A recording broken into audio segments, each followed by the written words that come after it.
Hello, dear friends. Welcome to Kardec Radio, where we're here to nourish our souls. I'm Norah, the host of this program, Thoughts by Joanna Angelis, through Divaldo Franco, and this is our lovely book, So Many Ways to Love, Friends. I mean, it is incredible. And even in a fortune cookie, I have a story. Last night, a friend and I went out to have some dinner. We went to have Chinese. After that beautiful and blessed meal, we opened our fortune cookies, and the message that I got was, "You will be involved in humanitarian projects."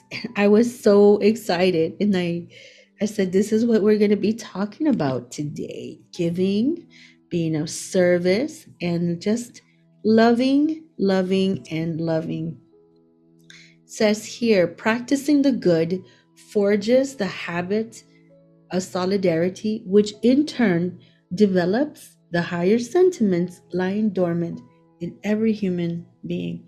Right? So the first point, looking at the word practicing and forges, means that it's something that we have to build upon. We have to have discipline, willingness, awareness, to do this. We might have some setbacks, but if we keep moving forward, we keep building, well, we go up, right? In Spiritism, we know law of progress, it's always evolving. So that's the first point. The second point, friends, is that there's no number here. There's no percentage, there's no formula, there's no range, right? This is built in within our consciousness. It's a self-paced course in this area that Joanna through Divaldo is helping us to understand how to navigate this particular area of our lives. That means we can't go wrong. It means that we tune into ourselves, and it's a process, and everybody is in their space, and we can each of us individually, we can say, right, find ways to be in this energy.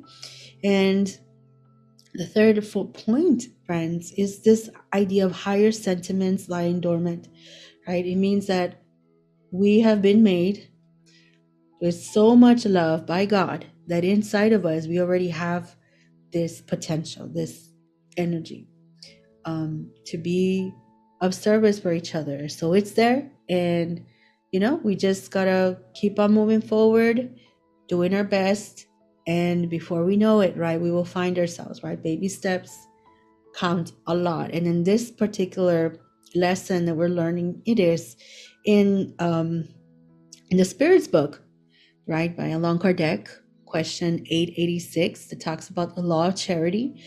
It says, what is the true meaning of the word charity is used by Jesus? Benevolence for everyone, indulgence towards the imperfections of others, and forgiveness of offenses. This is a beautiful t-shirt for us, but it really, I guess we can say, it guides us as we're trying to figure this out, to pay attention to our roles in relationships, because they're the ones that are really going to bring this out for us, right? Those that we have in our circles, that and around, as it say here, like, they have a purpose for us, and pay attention to all of that.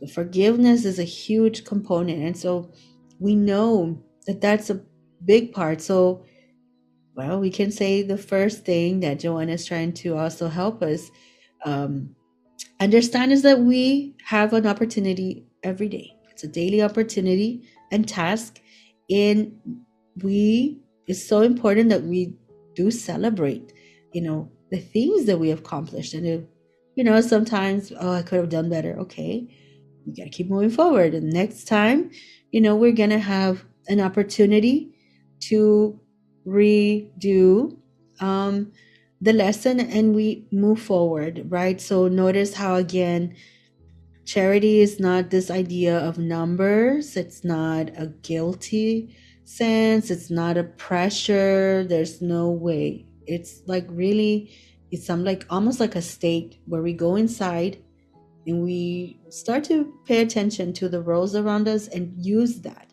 right?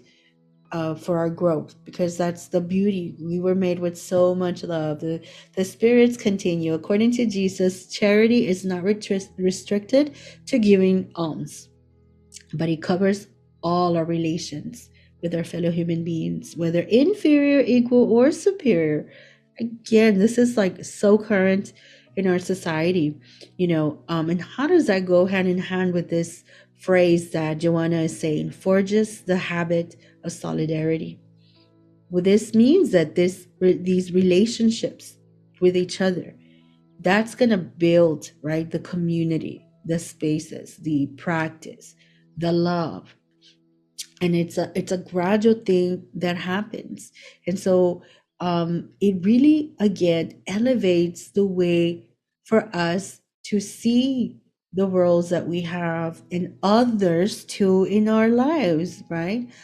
Because it says here, it preaches indulgence on our part because we need the same ourselves. So we're part of this formula too, right? We're part of this system. It's not just others. No, we're all connected, right? And that's why, again, they make note to not distinguish between groups in a way where um, the spirits say, how many of us lavish respect and attention on the rich, yet think that being civil to the poor is not worth the time or the effort?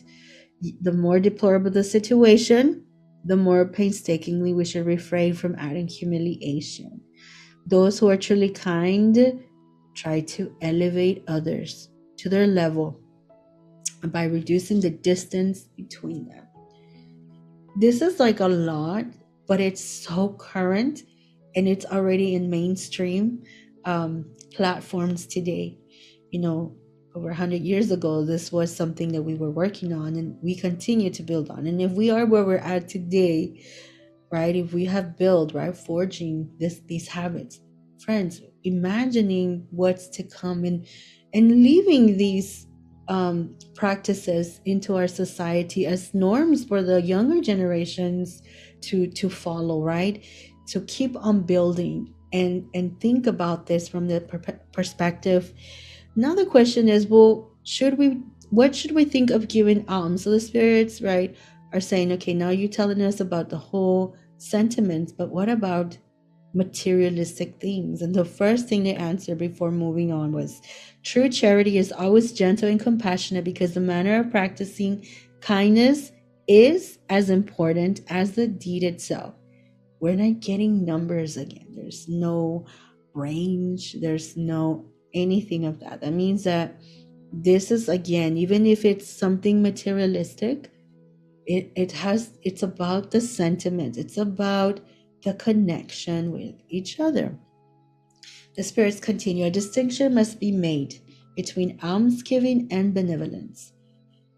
The neediest individuals are not always those found begging on the side of the road. Friends, when I read that, I stopped like, oh my gosh, that's like a curveball for me, because I was like maybe waiting for, I don't know what I was waiting for, friends, but I had to stop because, it truly is something for us to reflect. We were reading in an anthropology article about space, and this particular anthropologist says, have we started to pay attention how spaces that are marginalized tend to be on the outskirts of our cities? For instance, jails, or if we have a homeless community, right? And I could say here too, where I live, the road rail tracks, we lived in the south, we tend to be from a poor community, right? And those in the north had more funds, the better schools, the homes, and all of that.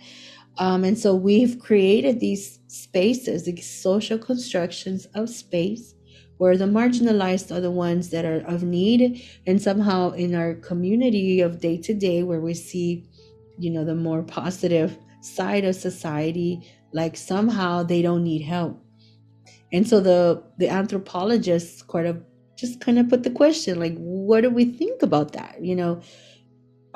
Are we socially paying attention to this construction, right? And thinking about that in this way, and what the spirits are trying to tell us is we have to try and dismantle these beliefs, because everyone is, needing help. We're all humans. We're all children of God. It doesn't matter if we have money or not, like some others. It doesn't matter. The point is, are we being of service? And we continue with this question 888, and just so we can see where we're at with Joanna's message, and this idea that she says develops the higher sentiments. Well, what does it mean by higher sentiments in this way? And the spirit said, never forget that all spirits, regardless of the degree of advancement, whether reincarnated or errant, are always placed between a more evolved spirit who guides them and a less evolved one towards which they have the same duties to fulfill. There it is. That right there is our answer. What is this higher sentiment, right? Elevating this to a more spiritual connection. Be charitable, the Spirit says, and not just by coldly tossing a coin to a beggar, but seeking out poverty that hides itself from plain view. That is current. That's like in our families, in our friendships, in our workspaces, right? These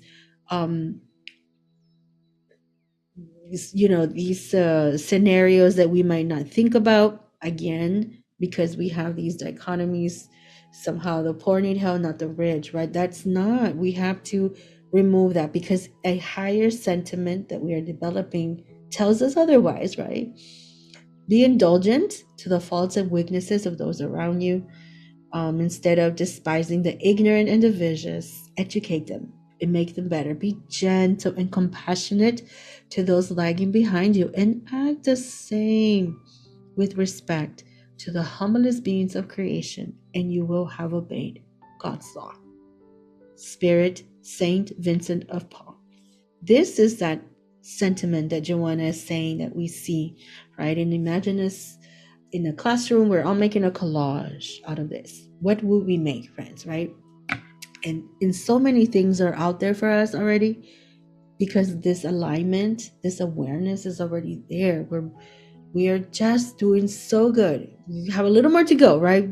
We do need to go more, but by seeing what we've already accomplished and expanding that, can we imagine, friends? That's what Joanna is asking us today.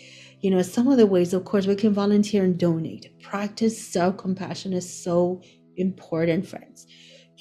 Acts of kindness, assist disabled, support refugees or other causes and or marginalized groups, right? It's important. Be part of the environmental conservation. What's going on with our environment, right? Plants, animals, and everything is also part of this. Let's support education. Our kids are our future. Provide food and clothing, mentorship, raising awareness, and accepting imperfections. When we start to kind of see this, and there's so many more, these are just a couple, we see it's possible. It's doable. It's not something like, oh, I'm going to sit here. No. We're probably already doing this, friends, but we can always do better, right, friends? I always tell my students, practice makes progress. Right? You want to get better at something, well, we have to practice it. So just to bring this book, Atlas of the Heart by Brené Brown, this book has a lot of emotions, like things that are like, I love it because it's very down to earth, right? Talks about the good emotions and talks about the ones we need to work on. At the end of the day, Joanna de Angelis talks about the shadows that need to be transformed. And that's one way of looking at this. And in this book, she talks about this sense of belonging and how that sense of belonging, it really is putting ourselves out there. And it says here, because we can feel belonging only if we have the courage to share our most authentic selves with people. Our sense of belonging can never be greater than our level of self-acceptance. So again, we see this, it's psychology, education, in spiritism, in neuroscience, in anthropology, and sociology, every day. Self-acceptance, working on ourselves so that way we can contribute and this be our authentic selves. That's all it is, right? When we are ourselves, friends, nothing can go wrong. That's the beauty. So the message is a heart filled with charity connects humans. That's all it is, friends. So the exercise for us this week is to find moments where we're doing it to help others and ourselves, and not just the humans, but think of our pets, animals, our plants, our environment in so many ways, and to just try our best. That is, let's be our authentic selves. And Joanna saying it's a progress, it's a practice, and we are loving. So friends, thank you so much. Let us tune in to other programs here at Kardec Radio, and we are loved. Until next week, same place and same time. Bye bye.